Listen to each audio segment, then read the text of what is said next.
HSC Bangla প্রথম পত্র প্রতিদান কবিতা।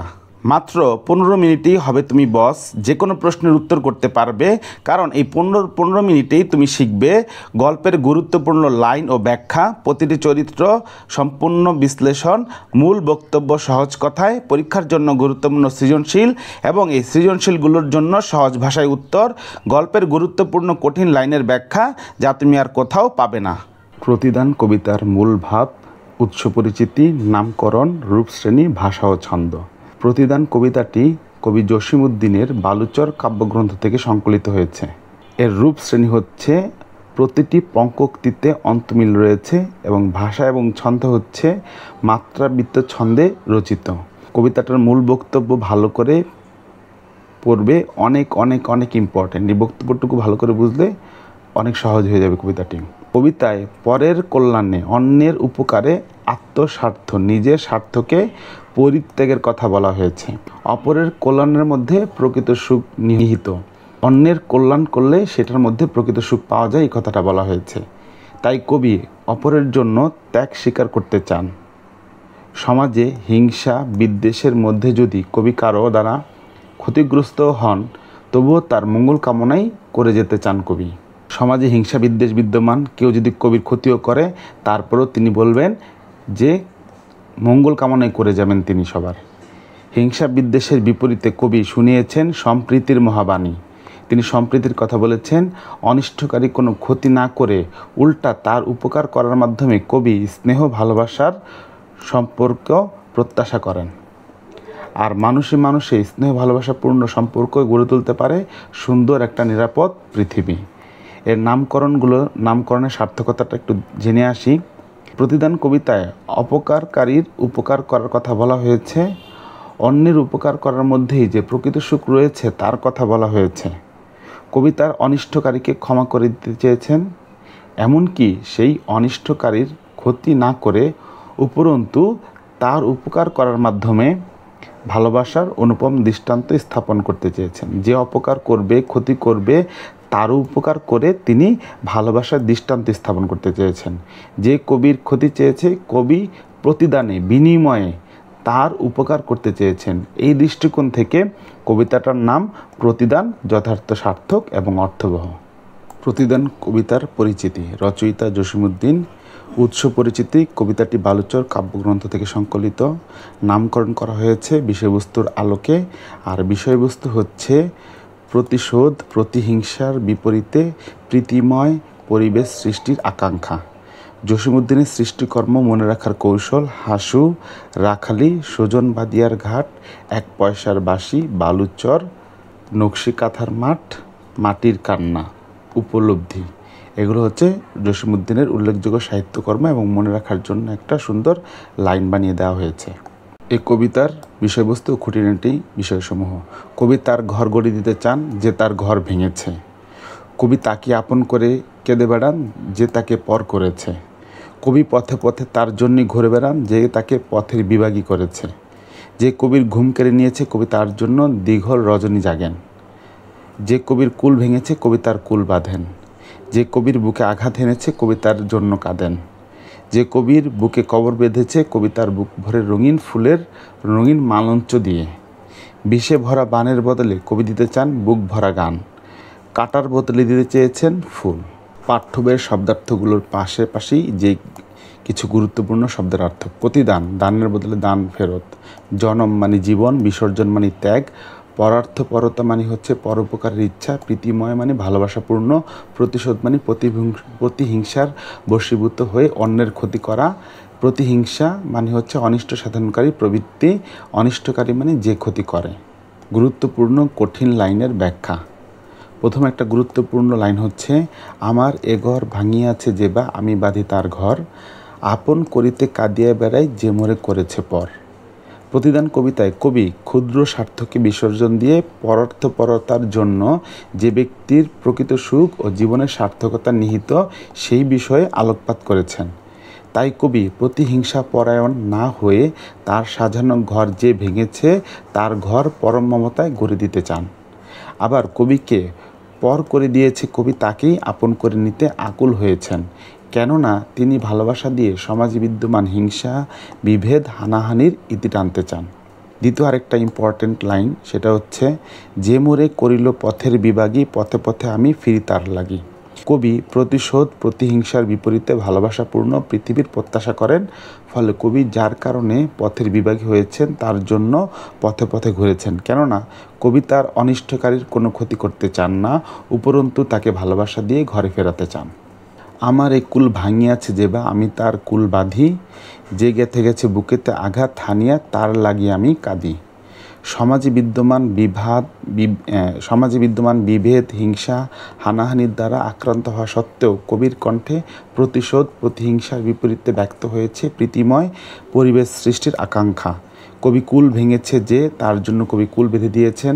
আবার যে কবির বুকে আঘাত করেছে, তার জন্য মঙ্গলের জন্য তিনি কেঁদেছেন। কবি তার অনিষ্টকারীকে কেবল ক্ষমাই করেননি, বরং প্রতিদানই দিয়েছেন। তার উপকার করার মাধ্যমে পৃথিবীকে সুন্দর ও বাসযোগ্য করতে চেয়েছেন। যে মোরে দিয়েছে বিষে ভরা বান, আমি দিই তারে বুক ভরা গান। কবিকে যে কটু কথা বলেছে, তার প্রতি হিংসাত্মক ভাষা ব্যবহার করেছে, কবি বুক ভরা গান দিয়ে তার সমাদর করতে চেয়েছেন। কবি বিরূপ ব্যবহারের বিনিময়ে সুন্দর কথা বলে সেই ব্যক্তির ভুল ভাঙাতে প্রত্যয়ী, কারণ তিনি মনে করেন প্রীতিপূর্ণ আচরণই পারে সুন্দর সমাজ গড়তে। মোর বুকে যে বা কবর বেঁধেছে, আমি তার বুক ভরি, রঙিন ফুলের সোহাগ জড়ানো ফুল মালঞ্চ ধরি।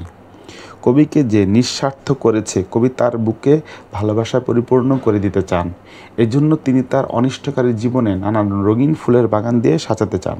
কেননা তার মতে ভালোবাসাপূর্ণ মানুষই পারে সুন্দর, নিরাপদ, বাসযোগ্য পৃথিবী নির্মাণ করতে। প্রতিদান কবিতার গ এবং গয়ের জন্য ইম্পর্টেন্ট সৃজনশীল বা সিকিউর সাজেশন। এখানে 7টা ইম্পর্টেন্ট প্রশ্ন দেওয়া আছে, তার মধ্যে সবচেয়ে ইম্পর্টেন্টগুলো এখানে স্টার চিহ্ন দেওয়া আছে।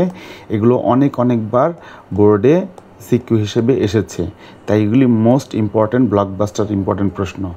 এবং এই ইম্পর্টেন্ট প্রশ্নের আসলে কী জানতে চেয়েছে সেগুলো আবার আন্ডারলাইন করে দেওয়া আছে।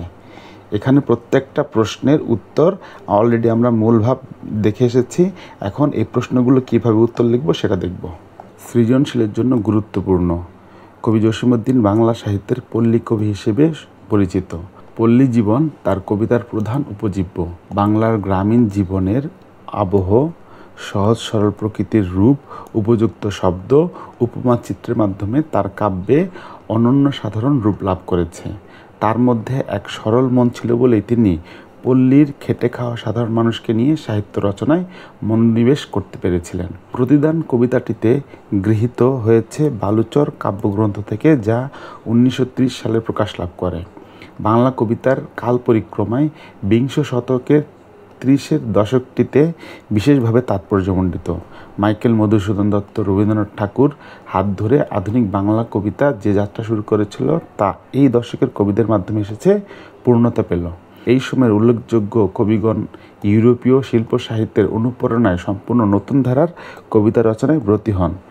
তাদের কবিতার রবীন্দ্রবলয় ছিন্ন করার প্রবণতা, শূন্যতা বোধ, অক্ষরের বিরুদ্ধে বিদ্রোহ, শহর কেন্দ্রিকতা, অস্তিত্বের টানাপোড়েন ইত্যাদি বিষয় লক্ষ্য করা যায়। কবি জসীমউদ্দীন সচেতনভাবেই এই দলে ভিড়েননি, বরং পল্লী মাটি ও মানুষের কথা কবিতায় তুলে ধরেন, সম্পূর্ণ একটা নিজস্ব কাব্যধারা সৃষ্টিতে মনোযোগী হন। তবে সমাজ চেতনা যে তার মধ্যে পুরোমাত্রায় ছিল, তার প্রতিদান কবিতায় স্পষ্ট হয়। তৎকালীন সময়টি ছিল ঝঞ্ঝা বিক্ষুব্ধ, সর্বত্র আধুনিকায়নের আহ্বান, গ্রাম কেন্দ্রিক অর্থনীতির বিপরীতে শহুরে শিল্পায়ন, নগরায়নের জোরালো আগমনী বার্তা ক্রমেই স্পষ্ট হয়ে উঠেছিল। নাগরিক জীবনের বিচ্ছিন্নতা, ক্লেদ মানুষকে ধীরে ধীরে গ্রাস করেছে। ব্রিটিশ শাসনের বিরুদ্ধে মানুষের জাতীয়তাবাদী চেতনা, বিদ্রোহী সত্তারও জাগরণ ঘটেছে অনেক বহুগুণে। এমন সংকটময় মুহূর্তে মানুষের দূরত্ব লক্ষ্য করে প্রাণ কেঁদেছে পল্লী কবির। প্রতিদান কবিতায় তুলে ধরেছেন প্রেম প্রীতির উদার মহৎ বাণী। প্রতিহিংসার বিপরীতে ধ্বনিত হয়েছে ভালোবাসার অমীয় আহ্বান। বর্তমান সমাজের প্রেক্ষাপটেও কবিতাটি নিঃসন্দেহে প্রাসঙ্গিক। মানুষে একতার দেখা পাওয়া ভার, ব্যক্তি স্বার্থ রক্ষায়, অসুস্থ প্রতিযোগিতায় গোটা সমাজ জর্জরিত। প্রতিদান কবিতায় মর্মবাণী আমাদের আহ্বান করে মানুষকে ভালোবাসার মাধ্যমে সৌহার্দ্যপূর্ণ মানবিক একটা সমাজ গড়ে তুলতে। সৃজনশীল একটা প্রশ্ন অনেকবার আসে যে ক্ষুদ্র স্বার্থকে বিসর্জন দিয়ে পরার্থপরতার স্বরূপ বিশ্লেষণ করতে বলে। পল্লী কবি জসিমউদ্দিন সমাজ